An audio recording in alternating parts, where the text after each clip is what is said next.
नमस्कार, जय माता दी सभी को। मेरा नाम अरण्यानी शिवकाली है। मैं आज का टॉपिक हमारे चैनल में आज का टॉपिक 10 महाविद्या देवियों के ऊपर है।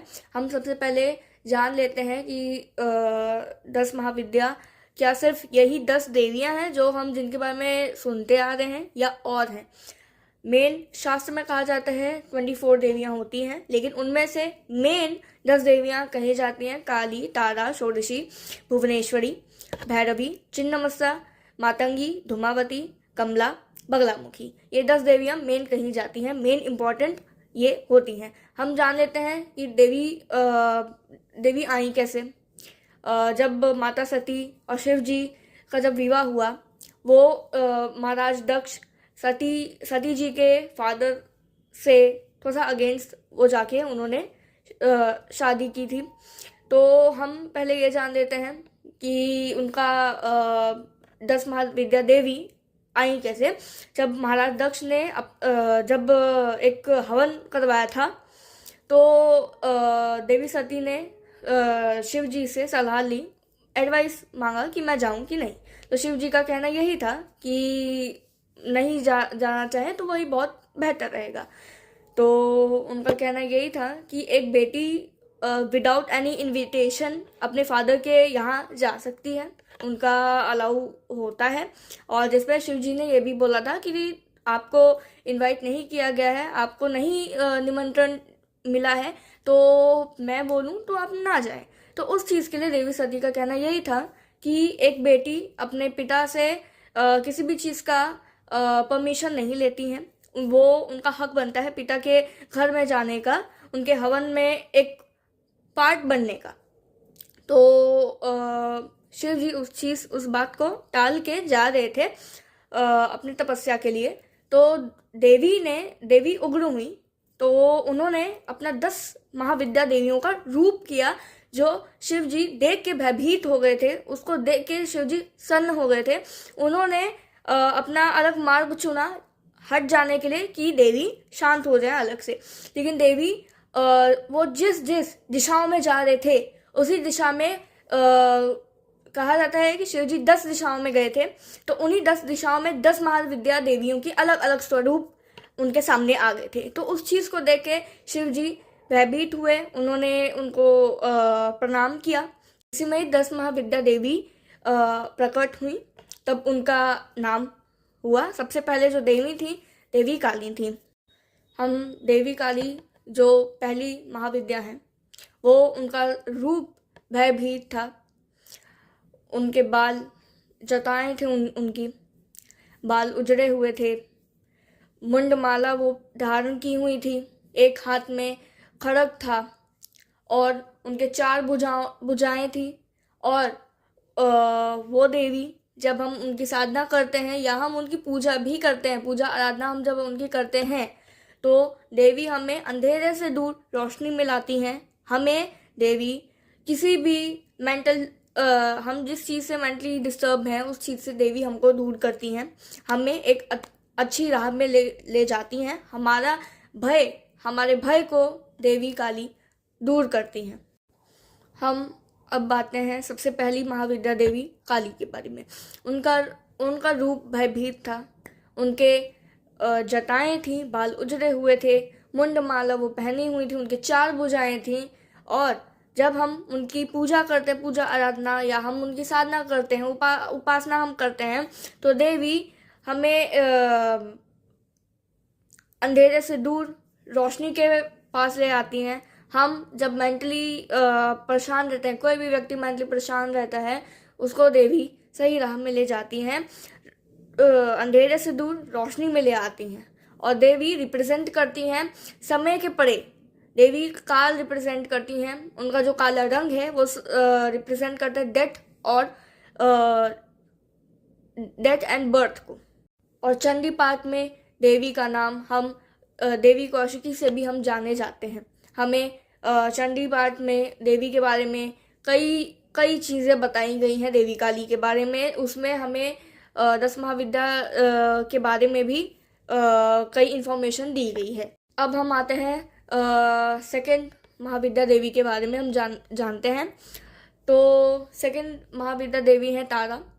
उनका रंग नीला होता है, उनकी जीभ बाहर निकली हुई रहती है जैसे देवी काली की रहती है, वो रिप्रेजेंट करती हैं, वो भी रिप्रेजेंट करती हैं मृत्यु और जीवन के चीज़ में।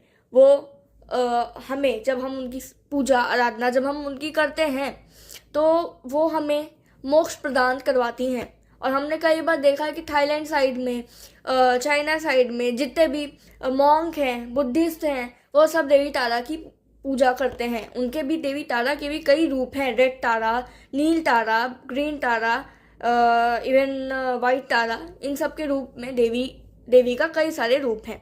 हम ये सब के भी बारे में हम जान चुके हैं, कई बार हम देखे हुए हैं यूट्यूब में, हर एक सोशल मीडिया ऐप में। जैसे अभी बहुत चीज़ें वायरल हुई हैं कि कई मॉन्क लोग देवी तारा के मंत्र बोलते हैं। तो ये नील तारा के बारे में बोला जाता है। देवी तारा के हाथ में, देवी तारा के भी 4 भुजाएं होती हैं। उनके एक हाथ में एक नील कमल होता है, एक स्कल होता है, एक जो कैंची होती है वो रहता है, और वो हमें आशीर्वाद देने वाला उनका एक मुद्रा रहता है।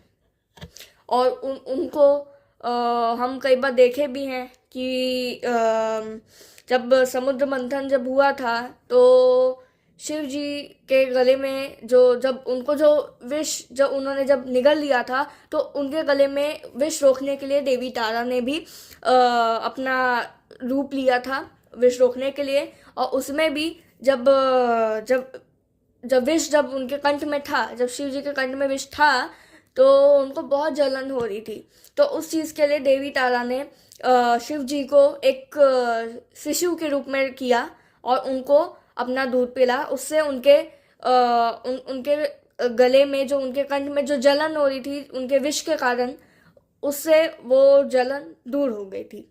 अब हम जानते हैं षोडशी देवी के बारे में। षोडशी देवी त्रिपुर सुंदरी ही मानी जाती हैं। वो ललिता देवी के नाम से जानी जाती हैं। उनके एक रूप है जिनमें उनके 4 मुख हैं और ऊपर में भी एक मुख है, उसके कारण उनका नाम 5 मुखों वाली कहा जाता है। वो रिप्रेजेंट 16 साल की एक बालिका के रूप में करती हैं। वो उनका रूप होता है एक 16 साल की बालिका के, पूरा उनका लुक वाइज पूरा उनका वैसा होता है। देवी को अधिष्ठायक नाम से जाना जाता है श्री विद्या तंत्र में। और देवी की साधना मुक्ति प्रदान और सुंदरता, प्रेम के लिए, मोक्ष के लिए और एक वेल्दी लाइफ के लिए भी उनकी पूजा आराधना साधना की जाती है। अब हम चौथी महाविद्या देवी के बारे में जानते हैं, भुवनेश्वरी।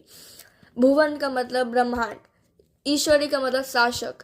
देवी आदि शक्ति से भी रिलेटेड होती हैं, देवी दुर्गा, और देवी त्रिपुर सुंदरी देवी से भी रिलेटेड होती हैं। उनका नाम राजराजेश्वरी से हम जानते हैं। देवी के भी 4 भुजाएं होती हैं। देवी जैसे शिव जी के में और भी देवी जो देवी काली हैं उनके में अर्धचंद्र रहते हैं, वैसे ही देवी भुवनेश्वरी के भी पास अर्धचंद्र होते हैं। उनके भी पास 4 भुजाएं रहती हैं। देवी के जो 2 भुजाएं हैं, 4 में से जो 2 भुजाएं हैं उसमें देवी पाश तथा अंकुश धारण करती हैं, और देवी अपने बाकी के 2 भुजाओं में अभय मुद्रा रिप्रेजेंट करती हैं। और देवी एक दुर्गमासुर नामक एक असुर का वध करती हैं, उनसे देवी का नाम दुर्गा भी जाना जाता है। और देवी का नाम शाकंभरी भी हम कई बार हम सुने भी हैं, देवी का नाम शाकंभरी भी है। अब हम आते हैं 5वीं महाविद्या के बारे में। हम जानते हैं 5वीं महाविद्या देवी के बारे में। तो देवी भैरवी हैं। देवी भैरवी का भी स्वरूप एकदम भयभीत रहता है। देवी एकदम उग्र होती हैं, लेकिन असलियत में देवी जो जितने भी देवियां हैं, जो हम पहले भी अभी जो मैंने जिन देवियों का नाम मैंने लिया, अब ऐसा नहीं है कि वो सब भी उग्र रूप वाली हैं, ये भैरवी देवी भी उग्र रूप वाली हैं। ऐसा नहीं है कि आपने साधना की या ना की, आपने पूजा आपने करना स्टार्ट किया तो उसमें आपका लॉस होते जाए या कुछ भी ऐसा होता जाए, ऐसा कुछ नहीं होता है। अब आई बात अब हम पहले जानते हैं देवी भैरवी के बारे में। देवी भैरवी लॉर्ड भैरव के समान होती हैं और साथ साथ में देवी जो निगेटिव एनर्जीज होती हैं उससे हमें दूर रखती हैं, उससे हमें प्रोटेक्ट करती हैं। हमें जो निगेटिव पर्सन्स होते हैं उससे हमें दूर रखती हैं देवी भैरवी। देवी भैरवी हमें भय से मुक्त करवाती हैं। देवी भैरवी हमें हेल्थ इशू रिलेटेड जो भी हमारे प्रॉब्लम रहते हैं, हेल्थ इशू प्रॉब्लम्स, उससे भी देवी हमें मुक्त करवाती हैं। अब हम जानते हैं देवी छिन्नमस्ता के बारे में, जो 6th देवी होती हैं। देवी हमें ये रिप्रेजेंट करवाती हैं कि सारी चीज़ों को हमें लिमिटेड करनी चाहिए, इसमें कि उनके नीचे कामदेव और उनकी वाइफ रति दिखती हैं। तो उसमें जो उन लोग जिस पोजीशन में रहते हैं उससे हमें ये समझ में आता है, उससे देवी हमें ये रिप्रेजेंट करवाती हैं कि हमें जो भी चीज़ें हैं, जो जैसे हमारे सेक्सुअल डिज़ायर्स होते हैं या जो भी जितने भी इमोशंस है, एंगर इशू और लस्ट, इमोशनल जो रहते, डिप्रेशन और जितने भी इमोशन होते हैं हमारे ह्यूमन नेचर में, उस चीज़ का देवी का यही रहता है कहना कि सारी चीज़ हमें करनी चाहिए लेकिन एक लिमिट में। और हम देवी छिन्नमस्ता का स्वरूप देखते हैं कि उनका जो मस्तक है वो कटा हुआ है, जो कि उन्होंने अपने ही खड़ग से अपना ही मस्तक काट के रखा हुआ रहता है। और वो उनके जो मस्तक से जो उनके गले से जो खून निकल रहा था, तो एक खून उनकी योगिनी जया रक्त ले रही थी और एक विजया ले रही थी और एक स्वयं देवी छिन्नमस्ता ले रही थी। और उनके नीचे यही देवी रति एंड देव कामदेव थे। और इसी चीज़ से देवी हमें डेथ, टाइम, बर्थ, ये सब का भी देवी रिप्रेजेंट हमें कराती हैं। देवी हमें मोक्ष भी प्रदान करती हैं। ये देवी भी हमें मोक्ष प्रदान करती हैं। हमें जितने भी इमोशंस हैं, जो भी है, उस चीज़ से देवी हमें एकदम दूर कर देती हैं। हम एकदम चीज़ों को लिमिटेड करेंगे ऐसा देवी हमें बना देती हैं। और ऐसा ये चीज़ हमें प्राप्त होती है उनके पूजा करने से, उनकी साधना करने से। और देवी शत्रुनाश, हमारे शत्रुओं का भी नाश करती हैं। और देवी का रंग लाल कहा जाता है। और देवी का ये रूप कैसे आया, ये एक असुर के युद्ध में भी एक आया था। और एक जो हम सब लोग जानते आए हैं कि देवी देवी पार्वती जब अपने योगिनी जया विजया के साथ जब नहाने गई थी, तो जया विजया जो योगिनी है उनकी, उन देवियों को बहुत भूख लग रही थी और उनके पास कोई ऐसा फल, कुछ ऐसा नहीं था वहाँ पे जिससे उन लोग उसको खा के अपना भूख को शांत करें। तो देवी ने अपना छिन्नमस्ता रूप लिया। उन्होंने अपने खड़ग से अपना सर काटा जिससे रक्त बहे, जो कि 3 दिशाओं में आए, जो कि एक स्वयं देवी ने खुद अपने रक्त को लिया और उनकी योगिनी जया विजया ने भी लिया। अब हम आते हैं 7वीं महाविद्या देवी के बारे में। हम अब जानते हैं उनके बारे में। देवी धूमावती, हम पहले जानते हैं कि वो कैसे आई। एक वक्त देवी पार्वती को बहुत ज़ोर से भूख लग रही थी, तो वो शिव जी के पास आई थी कुछ खाने के लिए कि वो कुछ दें। और शिव जी उस वक्त अपने तपस्या में लीन थे, तो देवी को कंट्रोल नहीं हो रहा था, तो उन्होंने शिव जी को निगल लिया और उससे उनके जो शिव जी के जो विष थे वो चीज़ उनको जलने लगी। उसके कारण उनके शरीर से धुआं निकलने लग गया और उनका पूरा का पूरा स्वरूप एक विधवा नारी, जो एक विधवा रहती है महिला, उनके जैसे हो गया। तो उससे उनका नाम धूमावती पड़ा। शिव जी एक माया से प्रकट आए, उनके अंदर से निकले माया से, तो उन्होंने खुद बोला कि तुम्हारे इस रूप से हर कोई इस रूप की तुम्हारी पूजा करेंगे, और जिसमें कि विधवा महिला कर सकती हैं, कुंवारी लड़कियां भी कर सकती हैं, ऐसा कुछ रिस्ट्रिक्शन नहीं है। बस एक चीज़ का है कि जो शादीशुदा महिला होती हैं उनको उनकी पूजा नहीं करनी चाहिए, वो चीज़ हमें अवॉइड करनी चाहिए। जो विधवा औरतें होती हैं, सिर्फ वही धूमावती की पूजा कर सकती हैं, वो अपने घर में भी रख सकती हैं अगर वो अकेले रह रही हों तो। अब आई बात कुंवारी लड़कियों की, वो भी कर सकती हैं, लेकिन अगर वो मंदिरों में जाके करें वो ज़्यादा माना जाता है। अब हम ये समझते हैं कि हम घर में क्यों नहीं रख सकते उनको। अगर कोई कभी ना तो कभी कोई कुंवारी लड़की की शादी तो होनी ही है। अब आई बात किसी पुजारियों की, वो सब रखते हैं, वो उन सब का मेन होता ही है रखना। लेकिन आई बात विधवा औरतों की, अगर वो अकेले रह रही हैं वो रख सकती हैं, अगर फिर भी वो रखना चाहती हैं तो उनको गुप्त वे में रखना पड़ेगा, उनको एकदम एक ऐसी स्थान देनी पड़ेगी जहाँ पे उनके अलावा कोई नहीं जाता होगा। तो ये हम इस चीज़ के लिए हम रखना उनको अवॉइड हम करते हैं, इवन उनके फोटो फ्रेम को भी हम रखना अवॉइड करते हैं। देवी डिप्रेशन को, स्ट्रेस को, एंजाइटी को, उस चीज़ से हमें मुक्ति दिलवाती हैं। जो भी परेशानी है उस चीज़ को देवी हमें उस चीज़ का सॉल्यूशन देती हैं, और देवी हमें रोग से छुटकारा भी दिलवाती हैं। अब हम आते हैं 8वीं महाविद्या देवी के बारे में जानते हैं, जो है बगलामुखी देवी, जिनका नाम पीताम्बरा कहा जाता है। उनको पीला रंग बहुत पसंद है, वो पीला वस्त्र पहनती हैं। उनके पास संबंध की शक्ति होती है।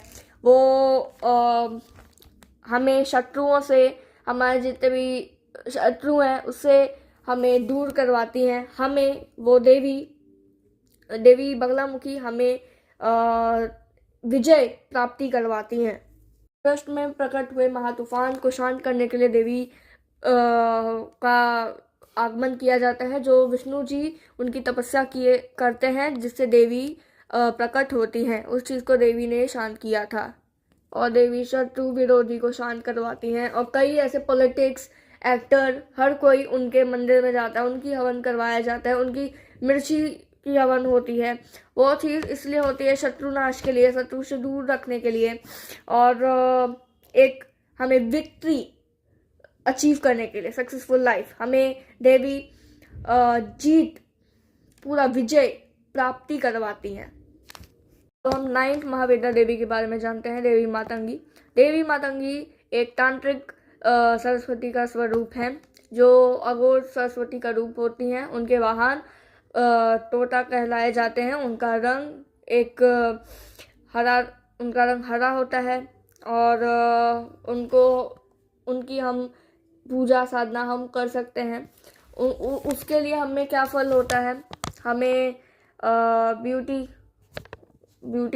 हमें देवी प्रदान करती है। हमें और नए चीज़ें, जो कला होती है वो, और न्यू चीज़ों को हमें प्रदान करती हैं, न्यू आइडियाज़ हमें प्रदान करती हैं उस चीज़ के लिए। देवी वाक सिद्धि, कला, वशीकरण से जानी जाती हैं, और देवी इन सब के चीज़ों में निपुण होती हैं। और एज अ आर्टिस्ट कोई उनकी साधना करता है, पूजा करता है, वो सक्सेसफुल होके ही रहता है, क्योंकि देवी स्वयं एज अ सरस्वती ज्ञान भी प्रदान करवाती हैं। और जो उनका जो तांत्रिक रूप रहता है वो चीज़ सबसे ज़्यादा, अगर हम उसकी भी अगर हम उनकी पूजा करते हैं, उनकी भी पूजा करते हैं, तो हमें बहुत जल्दी रिजल्ट्स मिलते हैं, क्योंकि उसमें कला, हर एक चीज़ जो एज एक आर्टिस्ट के पास होनी चाहिए, वो सब चीज़ें देवी हमें प्रदान करवाती हैं। हमें सक्सेसफुल उन सब के इंडस्ट्री में हमें सक्सेसफुल बनवाती भी हैं देवी हमें।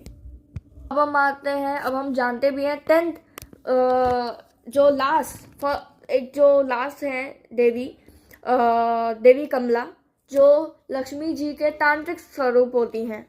देवी की पूजा सुख, समृद्धि और सौभाग्य के लिए की जाती है, और देवी लक्ष्मी से रिलेटेड होती हैं।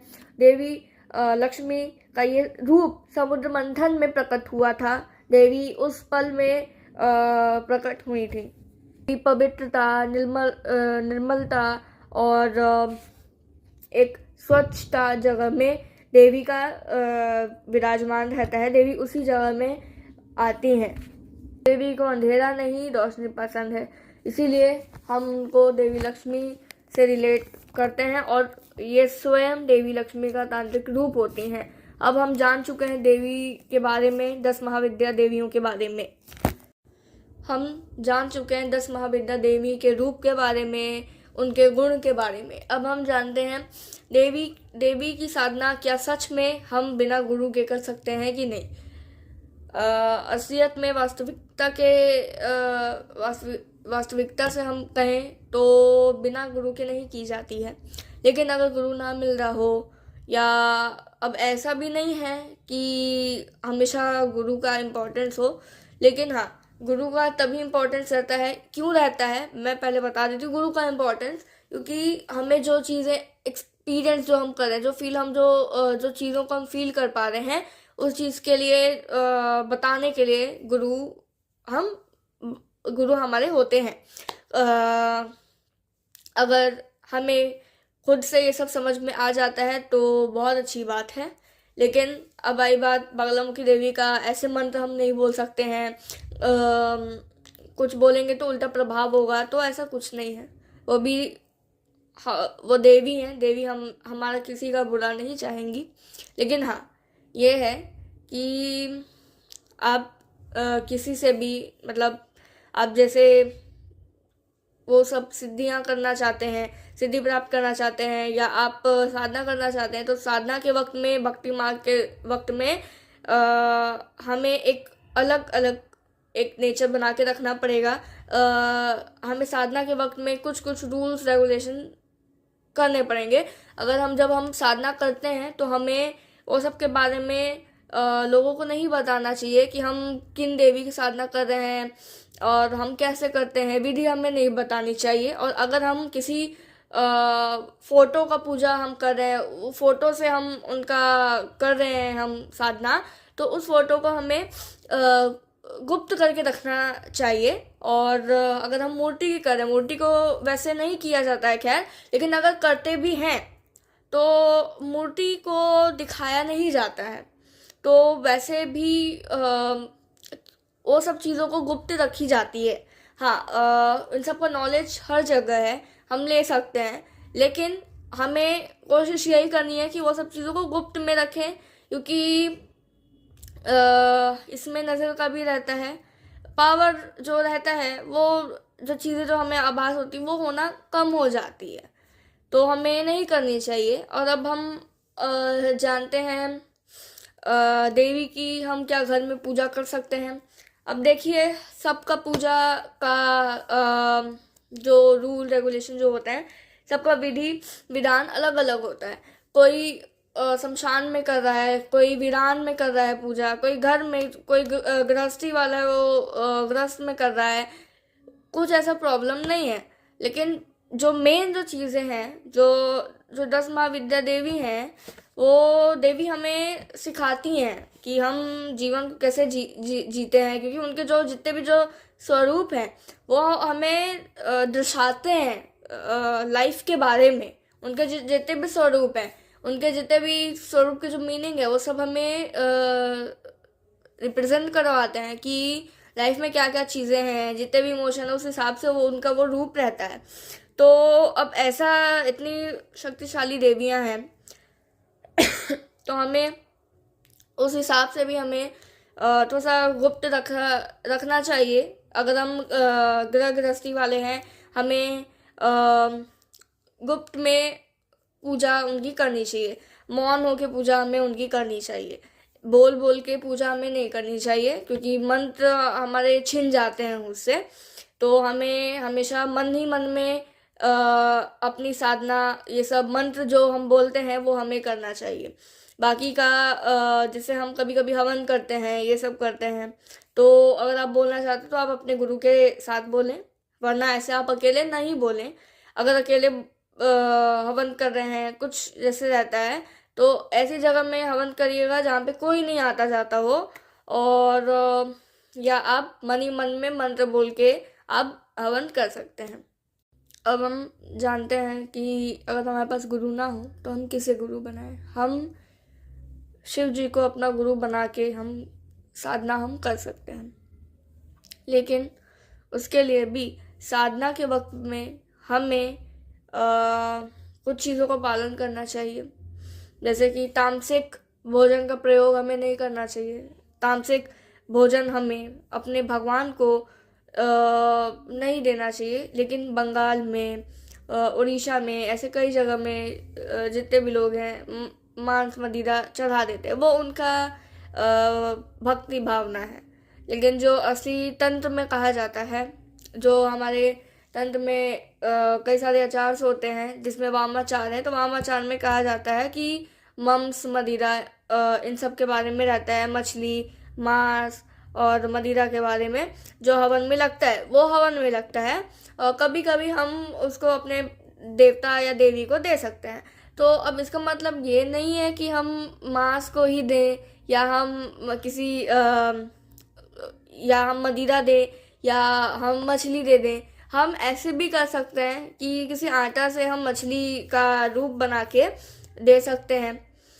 नारियल पानी होता है, उसको एक मदिरा के रूप में हम दे सकते हैं। मांस की जगह हम फूल दे सकते हैं। मेन यही होता है, लेकिन आगे आगे जाते जाते ऋषि मुनियों ने ये सबको अलग अलग किया। और अब इसमें हम जानते हैं बलि के बारे में, क्योंकि ये बलि से भी रिलेटेड होता है। बलि से हम क्या जानते हैं? क्या पशु बलि, नर बलि, ये आजकल के ज़माने में हम यही सब जानते हैं। तो आप किसी भी वेद पुराण में देख लें, कहीं पे भी बलि प्रथा में, बलि प्रथा है, लेकिन किसकी बलि, नर बलि या पशु बलि, ये लिखा है? कहीं नहीं लिखा होगा, है ना। तो आजकल के लोग क्यों कर रहे हैं? हम उनकी बात अलग करते हैं। हम ये जानते हैं सबसे पहले बलि का क्या मीनिंग होता है। बलि मतलब ऑफरिंग, आप फ्लावर ऑफर कर दे रहे हो, और बलि का मतलब ये भी रहता है कि आपका सबसे जो प्रिय होता है आप वो दे रहे हो एज अ बलि अपने देवी को, तो वो भी रहता है। तो अब कोई कोई लोग उसको जानवर में ले लेते हैं। और तंत्र में जब किसी जानवर को एक नया एक बॉडी देनी रहती थी, उस वक्त के तांत्रिक लोग, ऋषि मुनि लोग इतने ज्ञानी थे, उनके मंत्रों में, उनके जुबान में, उनके शब्दों में इतना ज़्यादा एक शक्तियाँ थी, वो जो बोल दे वो चीज़ हो जाती थी। उनके मंत्रों में इतना पावर होता था कि वो एक जो जैसे कि कोई बकरा हो, है ना, कोई एक डेड बॉडी हो किसी की, बकरा का जो रहता है उसका बलि देके, जो जैसा जो रहता है उसका बलि देके उसकी सोल को वो उस ह्यूमन बॉडी में ट्रांसफर करते हैं मंत्र के द्वारा।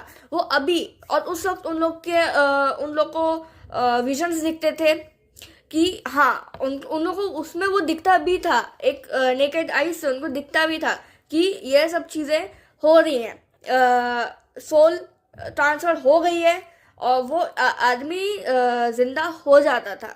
तो उस वक्त ऋषि मुनि के पास इतनी पावर होती थी, उनके मंत्रों में इतना पावर होता था कि वो ये ऐसा करके वो नई नई जिंदगी दे देते थे।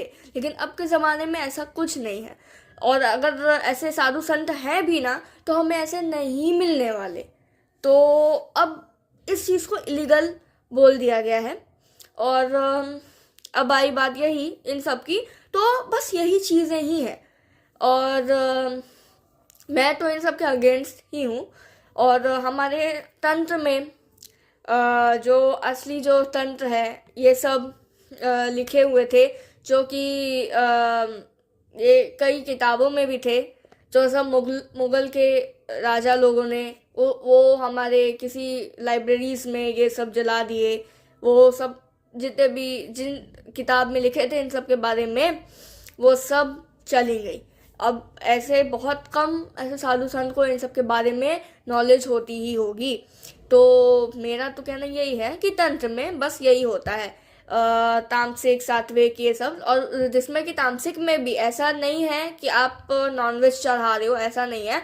आप नॉनवेज के रूप में जैसे मांस की जगह आप एक फूल भी दे सकते हो हवन में, ये सब। और फिश की जगह आप आटा से बनाई हुई फिश को दे सकते हैं। मदिरा के अलावा आप नारियल पानी भी आप दे सकते हैं, ये होता है। और आप किसी भी पुराणों में जाके इन सब के बारे में सर्च कर लीजिए, वामाचार में भी, क्योंकि अब आजकल वामाचार को आजकल के जितने भी लोग हैं उस चीज़ को नेगेटिव वे में देख रहे हैं, स्पेशली तंत्र को भी। तो तंत्र ये नहीं होता है कि जादू टोना टोटका, ये सब नहीं होता है। तंत्र का मतलब एक पूजा ही होता है, और जो हम नॉर्मल पूजा भी करते हैं ना, वो चीज़ भी तंत्र में लगती है। तो यही चीज़ है। आज के लिए बस इतना ही, धन्यवाद। और हम जान चुके हैं 10 महाविद्या देवी के बारे में, उनके गुण के बारे में। हमने साथ साथ में हमने तंत्र के भी बारे में आधा हमने जान लिया है। अगर नेक्स्ट वीडियो आएगा तो तंत्र के बारे में आएगा, या हमारे हिंदू सनातन धर्म में जितने भी कल्चर है, शैविज्म, वैष्णव, शाक्त संप्रदाय जितने भी हैं, इन सब के बारे में आएगा। तो हो सकता है कि उसके साथ साथ तंत्र के भी बारे में आए। तो कनेक्टेड रहिएगा। एंड आज के लिए बस इतना ही। नमस्कार, जय माता दी। आपका दिन, आपका हर पल, आपका लाइफ एकदम बहुत बहुत शुभ रहे, और आप तरक्की करें। आपके घर वालों को, आपके परिवार वालों को, आपको बहुत सारी ब्लेसिंग्स हमारी देवी काली की तरफ से। देवी काली आपको ब्लेस करें, आपके फैमिली मेम्बर्स को ब्लेस करें, आप सबको सक्सेसफुल बनाएं, और आप सबकी विश पूरी हो। आप सब अच्छे कर्म करें, अच्छी चीज़ों को प्राप्त करें, देवी का दर्शन प्राप्त करें, अच्छे कर्म करते करते। आज के लिए बस इतना ही। नमस्कार, आपका दिन बहुत बहुत शुभ हो।